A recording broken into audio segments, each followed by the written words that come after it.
Welcome to Cooperville.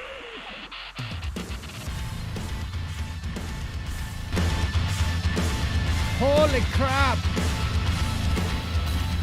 Holy crap! It's been a moment. That's right. Mama Joe. Joe, what's up? We back in your speakers.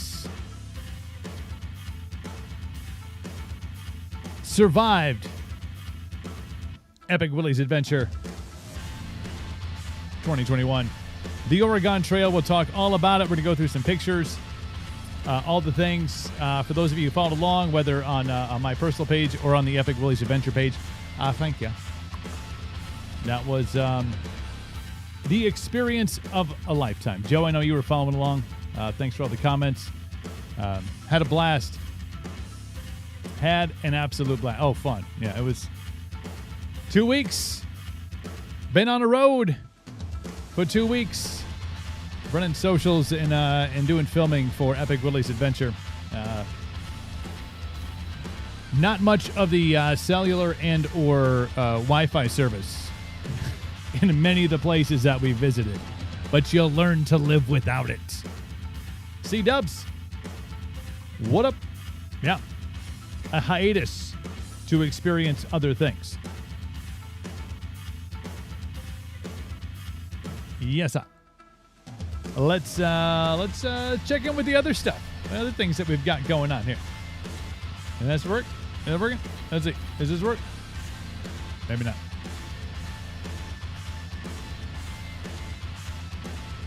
Come back and the buttons don't work no more. It's needed some rest apparently. Let's see, we'll flip around here. We'll come back here. We'll try it again. Anyway. Lots of comments. Hope to do something like that one day. Joe, man, get the crew together and go do something like that. It's wild, man. It's one of those experiences. That's one of the big things we want to talk about today is going out and doing things that are epic. Joe, kind of refreshing to be away from the phone. It is. Once you get over the realization that you are completely reliant on it, and you're like, currently this is not an option. Then you're like, oh, well, all right. I guess. But it was a blast. It's good times. Cooperville Clothing. My sites aren't coming up right now, so play along, CoopervilleClothing.com. Got all the good stuff. New drops coming up on Friday. And we got cool stuff on the horizon with the clothing company. A lot of cool stuff. Always got to try new stuff. And it's right, C-dubs. Always. Just get to the point and say, fuck the phone. You kind of had to.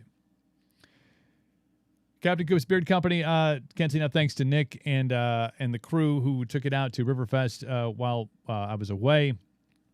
All the people we met. We got, you haven't checked these bad boys out yet. This is better than using the website. As you go like, look at that. Oi. Oi. Where's it? There it is. Yeah. That's Captain Coop's gear available at CaptainCoops.com. I'm like, save me one. So now I finally have a shirt. And also Midwest Meals. Thanks to Midwest Meals. Keeping things rolling out there. 16 rotating meals. They have the build your own.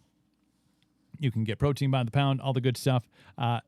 Cinnamon sugar cookie cravings crushers this week. So I'm pretty excited about that to get back into the Midwest Meal swing of things. Because really been living off the land for the most part.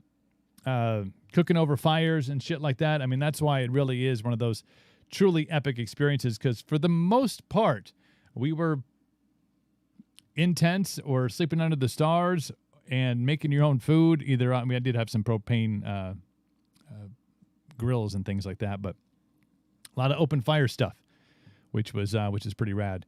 So that was cool. But Midwest Meals, keeping it real. I did just learn that Midwest Meals, like A.J. Dillon from the Green Bay Packers, is on the Midwest Meals. So that's pretty rad.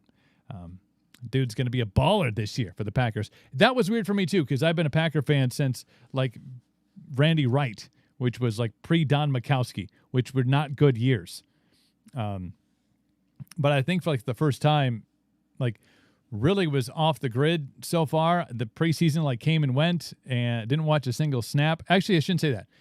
We were at our last stop was in Portland, and the game was actually on Saturday in the bar before we left because, Bloody Mary breakfast.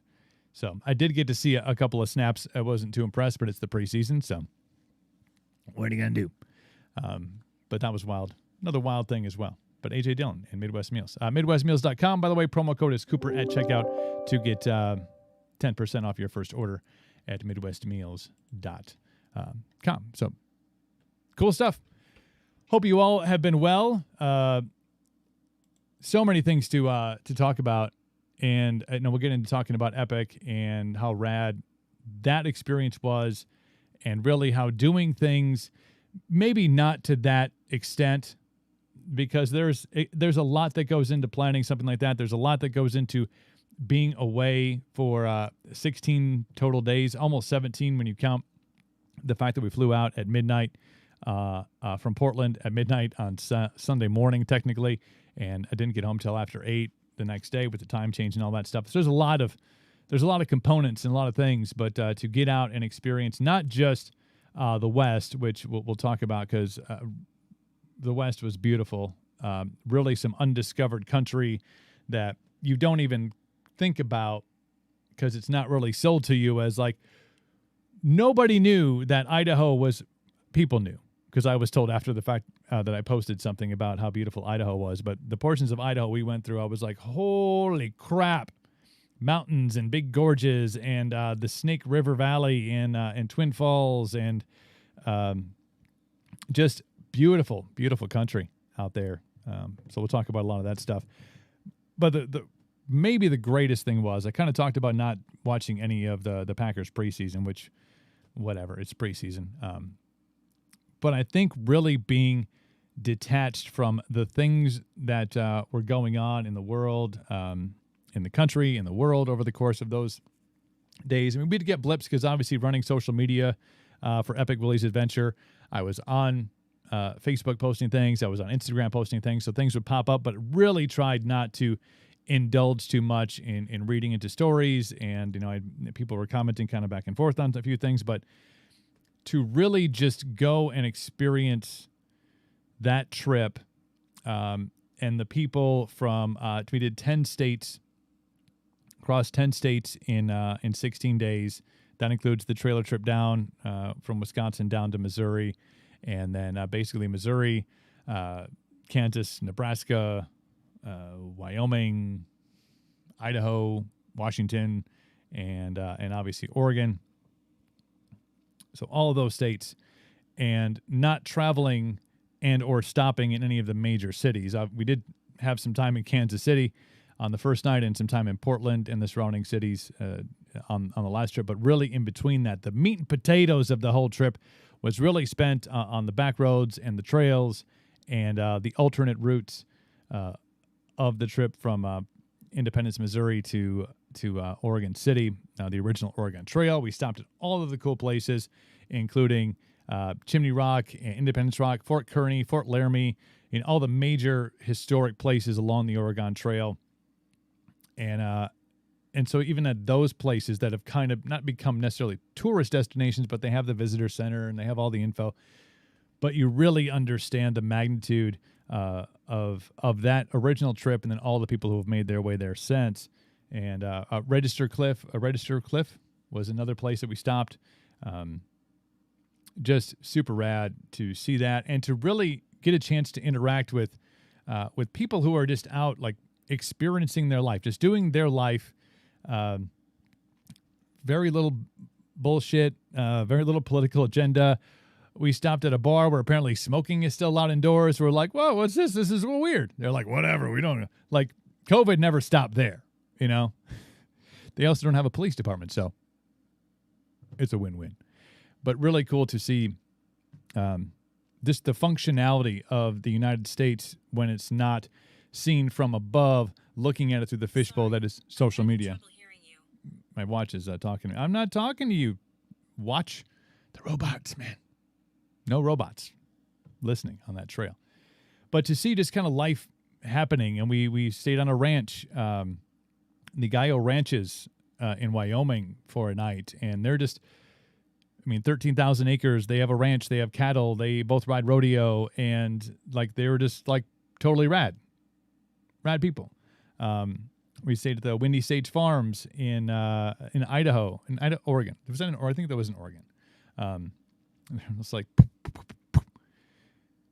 and farmers, they got a little farm store, super adorable farm store, and just great human beings, and guys, a Willys Jeep aficionado and collector, and so you really get a chance to talk to people in a way that you don't normally communicate with them, because it's typically done these days via social media or via commenting a post or reading stories.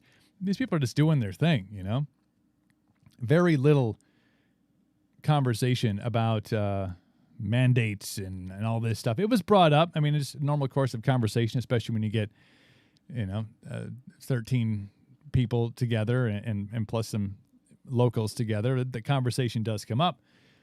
But it's really, people are, for the most part, are happy. There was a happiness factor to people. There was a joy. There was, even people that we didn't necessarily stop and see. But when you have a convoy of these 8 old period correct Willys vehicles, from flat fenders to wagons to the truck, people are just like, oh my God, like this is, we had people stopping and taking pictures, people stopping and waving. We had a couple of different events along the trail where we stopped at a couple of CarQuest locations, and people were just like, this is like so cool. Like, or stopping at a gas station. What are you guys doing? Cause it's an attention grabber. What are you crazy bastards doing? Well, we're taking the Oregon Trail, no interstates, just alternate routes, a lot of trails, especially when you get out, into western part of Nebraska and into Wyoming and in Idaho and Oregon. And people are just like, wow, this is like super, super cool what you're doing, what you're experiencing, what you're and just talking to people. It was really eye-opening to see that it's not as much as it feels like we're just in like the middle of the shit show. And there are factors that we are. There are things that you're like, what? But there's also this human connection, this United States connection between people. Where are you guys from? We're from Wisconsin. You're like, holy crap, like that's so cool. Many people, like this whole 6 degrees of separation, like, oh, my cousin's from Manitowoc, or I have a relative that lives in Rhinelander, and you're like, well, that's crazy. A random dude at a gas station as we got into Idaho was like, yeah, I'm from Chippewa Falls, and we're like, what? It's weird that the dichotomy of the whole thing is really super cool. But when you are like mostly detached from the news and all the stuff going on politically, the stuff that happened in Afghanistan, which is just ungodly tragic. But when that's not in your visual, when it's not in your awareness anywhere, you just kind of go with it, and you kind of face the struggles and the challenges that you have on the day-to-day basis. Like if you have a vehicle that breaks down and you're stuck on the side of the road, well, that's going to throw off where you were supposed to camp that night. Or when you get in the in the majestic places like Mount Hood, we're at 6,000 feet elevation in the shadow of Mount Hood, this giant freaking mountain that many of those who traveled to Oregon had to maneuver a way around and up and down and through. And you're just like, wow. Like it's really a moment where you get to embrace not only the beauty that we have in the country or in the world with places that I've never been before, and many of the fellows that were on the trip had never seen before, but it really puts a perspective on it. It ain't great, but it's not horrible. And there's a lot of mechanisms, and whether that's media or whether that's social media, that give you this idea that, man, it's just it's just shitty. It's just people wake up and it's just shitty. And I don't necessarily think that that's the case when you go in and experience something like that. Again, there is a lot that you have to take into consideration if you have to leave a job or a spouse or a child or life for 16 days and you're not able to do things because you're in a different time zone. It's a lot to give up, but I think it's 150% worth it. Go and do things.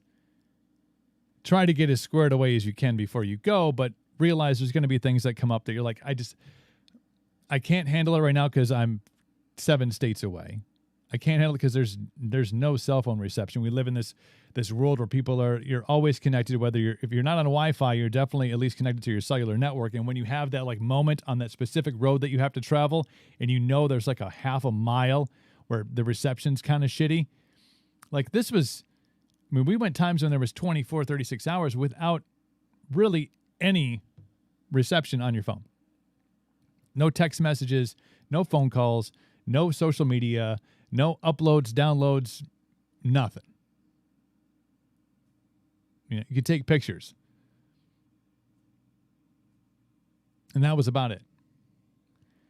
And you go, wow, like shit can get handled. Things can be taken care of. But it also gives you the clarity to go and be able to really thoroughly enjoy these things and a little bit of getting back to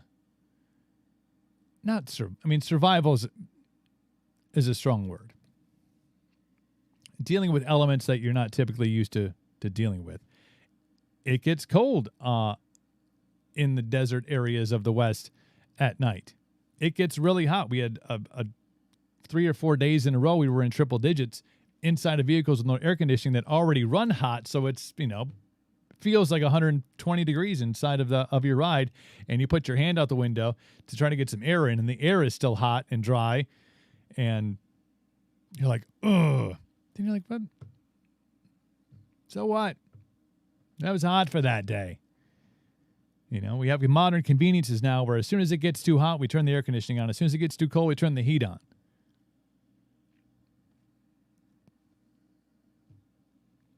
Left without those options when you're really embracing that off-the-grid lifestyle for the course of several days.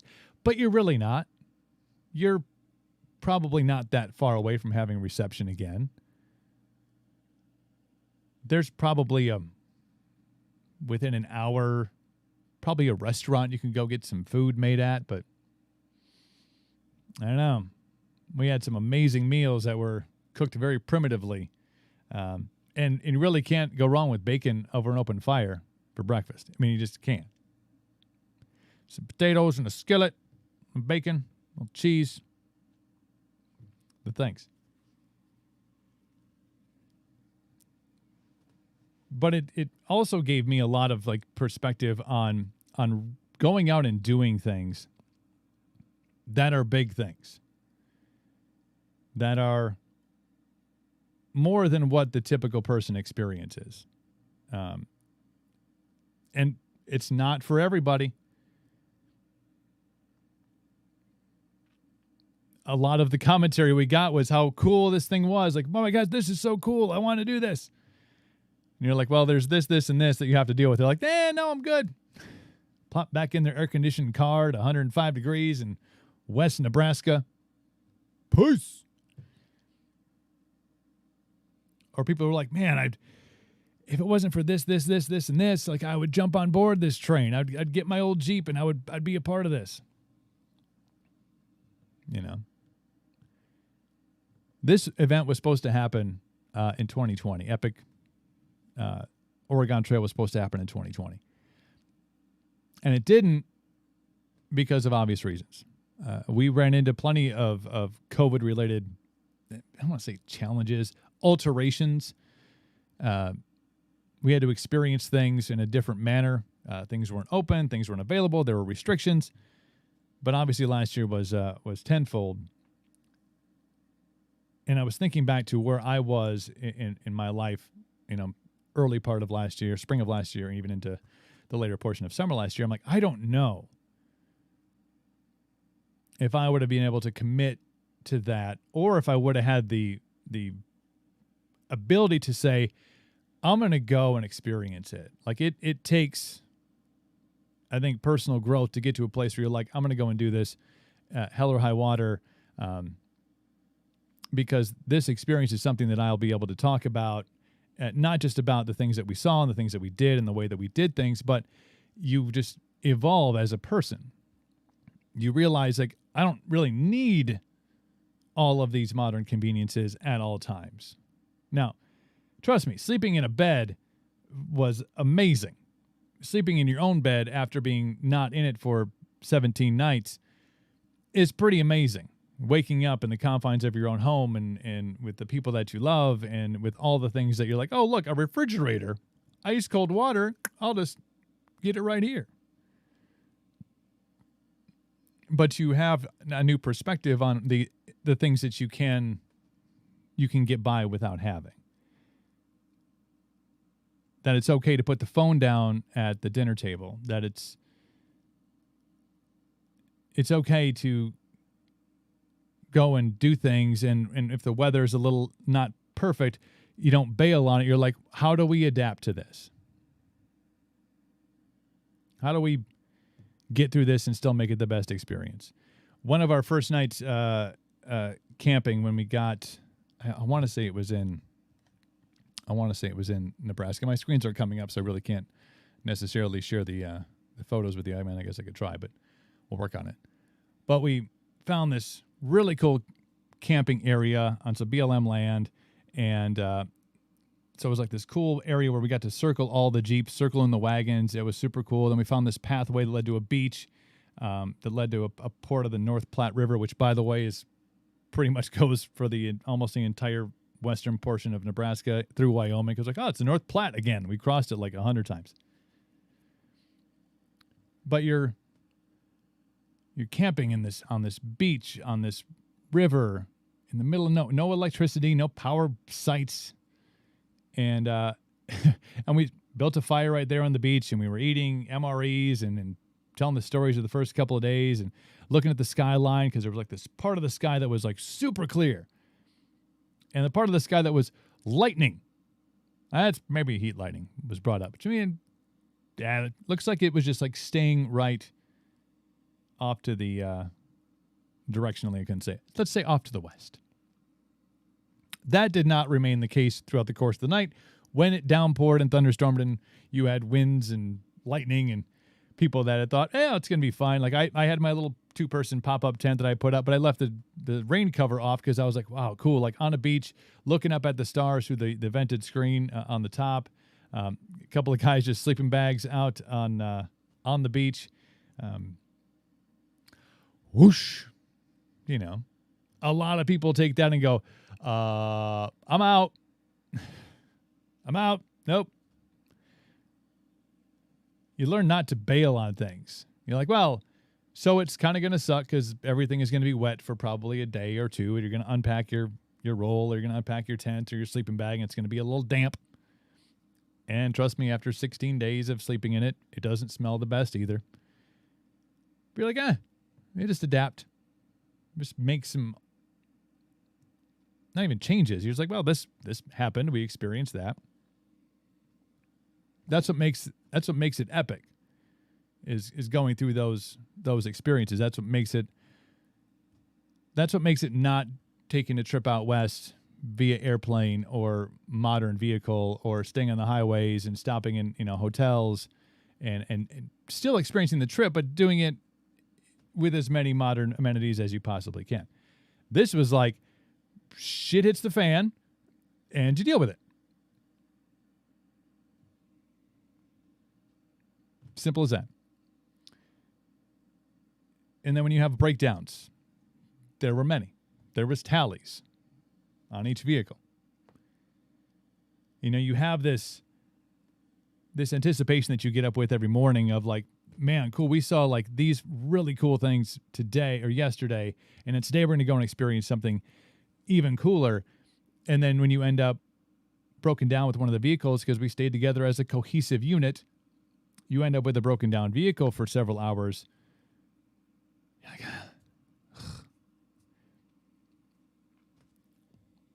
oh, this is boring. You know, standing in the middle by a cornfield in Nebraska somewhere.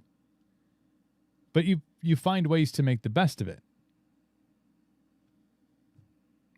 The Frisbees were busted out, and there was plenty of beer mimosas that got busted out earlier in the day. We're like, well, we're here. You know, camping sites that we were supposed to get to that maybe we didn't get to on the trip, we didn't get to that day. We had to alter our plans, find a new spot. And we just went with it. We totally went with the flow. Almost the complete opposite of how we envision society is operating currently. When something goes bad, when shit hits the fan, you know, the reaction is defensive, or it's anger, or it's, fuck that, it's too hard, I'm going to go do this over here because this is easier. If it was easy, everybody would do it.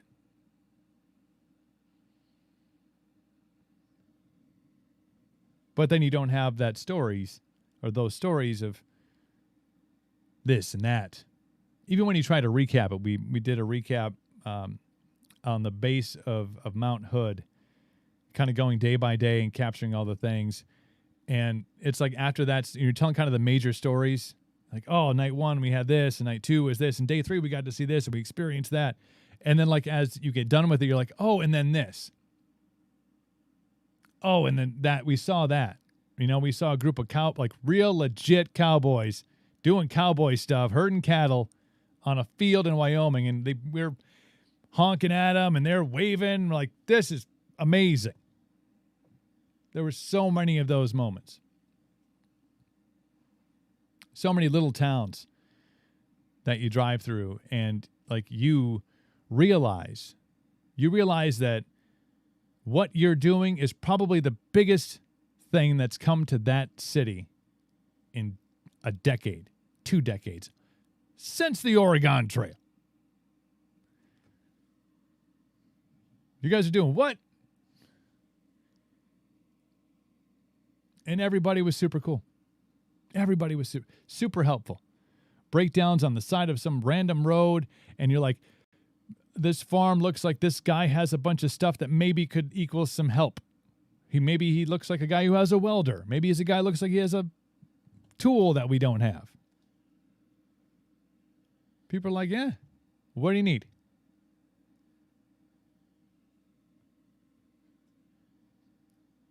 Is that not the exact opposite of what we're being sold right now? People are still good. That those aren't the stories that get told at all.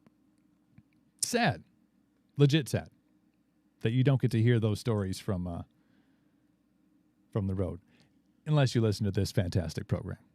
We will tell you the good stories. We'll tell you the shit too. Plenty of shit. I remember we got to our last destination, Oregon City, at the Oregon Trail Interpretive Center and Museum. So legit the ending spot of the original travelers of the Oregon Trail in 1842 to 1846. Oregon City.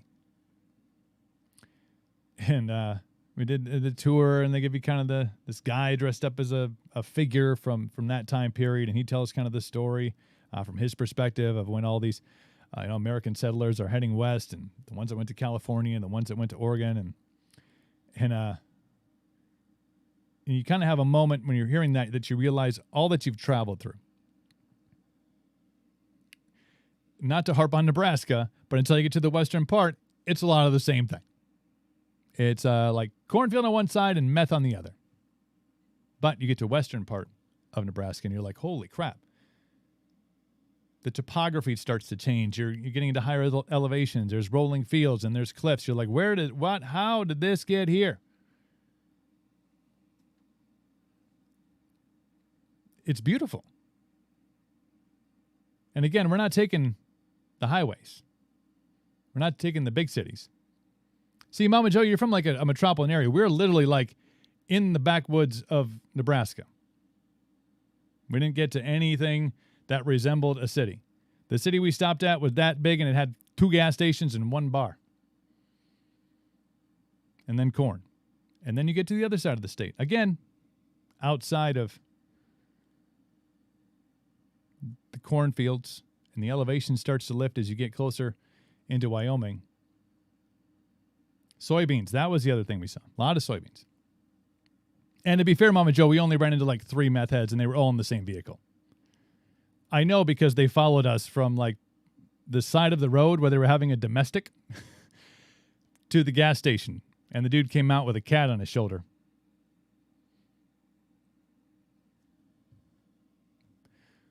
But it was so beautiful. And then you got to Wyoming, you're like, wow, there's obviously a lot of open space, and it's really got that Wyoming cowboy ranches and just the spaces between. Even in a state like Wisconsin, we go, man, even here we drive like X amount of miles, and there's like a little town with a bar and a gas station and some residents, and but it's just vast areas. Nebraska the same way, just these vast areas of fields and land. But you imagine these travelers that are just, they go and they find a place like Nebraska. You get to the western part and you go, wow, it's just beautiful. And they kept going. Wyoming, beautiful. The hills and the mountains and the trails and just beautiful. Idaho, boom. Didn't expect it. I'm like, wow. Beautiful, beautiful scenery. And they kept going. Like they didn't stop and go, it's nice here. They just kept going. All the way to Oregon City. So we get there and the guy's, giving us kind of the wrap up of the tour and, kind of takes us around the plaques outside of the building. It's really kind of a cool building. It's like 3 giant shells of wagons around the main building, around one of their touristy centers with shops and stuff, and another kind of tourist center with more shops. And the guy's like, so you've been kind of out of the loop for a couple weeks. Would you like to know what's going on in the world? And we're like, nope. I want to live in this ideological place where it's good. Everybody was good. All the people were great. All the people we met along the way were amazing and helpful and courteous and kind and thoughtful.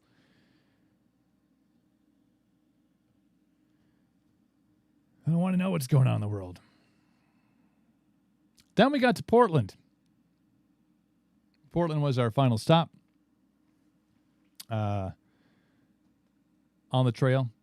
We had a great event at the Car Quest in Portland, and an amazing event back in Oregon City at Benchmade Knife Company. Those guys are just, and gals, fantastic. If you ever get a chance to, you're out that way, Oregon City, Benchmade Knife Company, it's an amazing facility.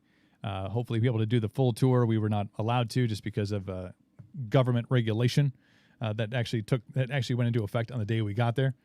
But Benchmade Knife, benchmadeknives.com. Otherwise, check them out on Instagram. Just really rad stuff.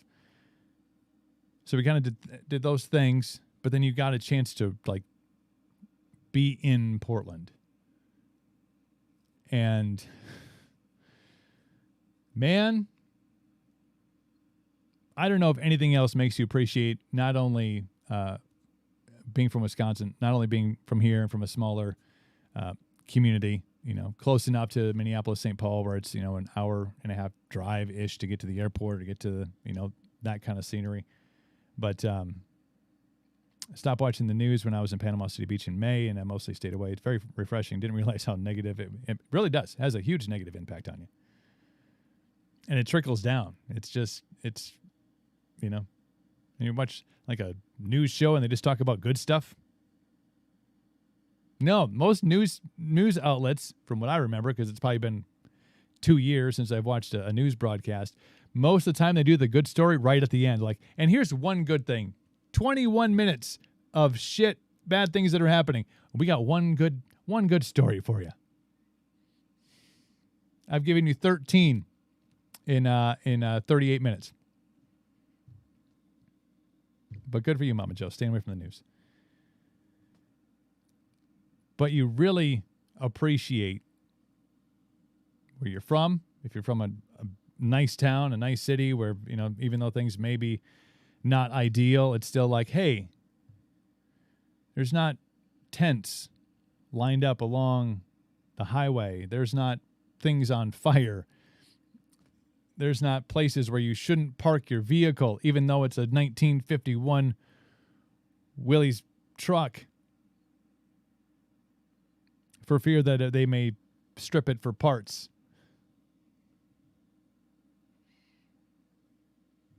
That was a quote from the person at the hotel. Like, if you could find a better place, maybe not in Portland, we have a shuttle service. Yeah, the homeless situation in Portland is legit. And we didn't even venture down to what would be considered the worst part of town. I was, I'd heard about it, I'd seen pictures of it. Obviously, the Portland has been kind of in a chaotic state ever since, a year and a half ago.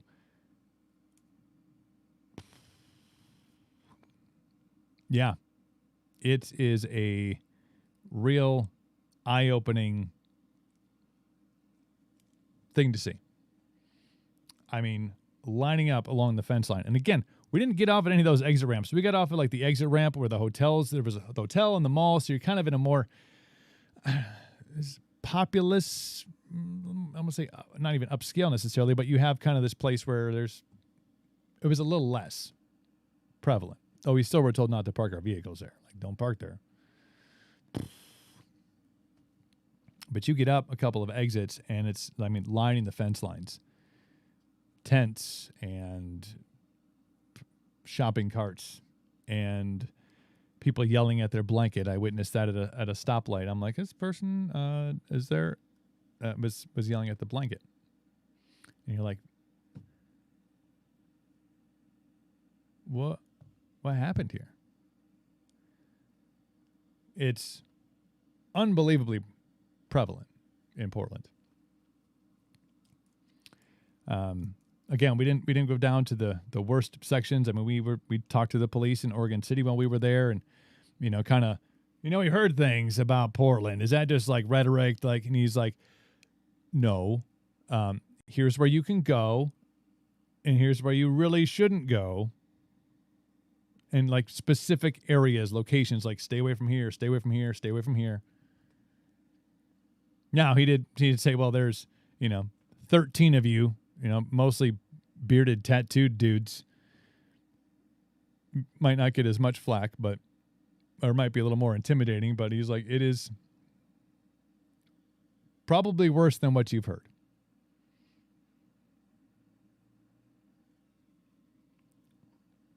Oh, how much we appreciated the cornfields and soybean fields of Nebraska, in the hills and mountains and open ranges of Wyoming, and the beautiful landscapes of places like Idaho, Soda Springs, the Snake River Gorge. You're like, let's turn this truck around and let's go back that way. But it also does give you, again, an appreciation for the places that we got to visit, the real peace and tranquility of camping outdoors. We had one night we camped kind of in this little plateau area in the middle of some open range ranch, like literally 60 miles from anything you would consider a town. No cell service. It was raining. There's a campfire built. And you're like, any day. I will take that any day. That's the kind of appreciation getting to a place like Portland gets you. You're like, on the road again. It was wild, though.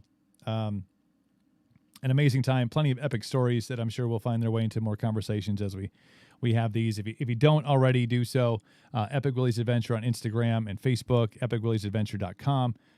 More postings to come. I think I was somewhere around 6,000 pictures, and I was one of many who were taking pictures throughout the course of this thing. So we have hundreds that are posted, and I know hundreds more to come as we continue to kind of tell this story and bring light to some of those areas too, because we felt along the way, especially when we stopped at some of the more well-known and iconic places along the way.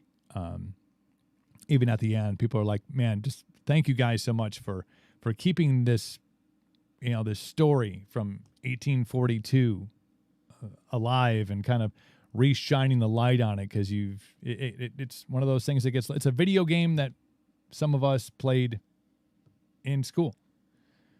One of the OG computer video games, the Oregon Trail, and places like, Fort Kearney that we stopped at, and the guy was like, this is amazing. And really, we could have probably made this a month-long trip.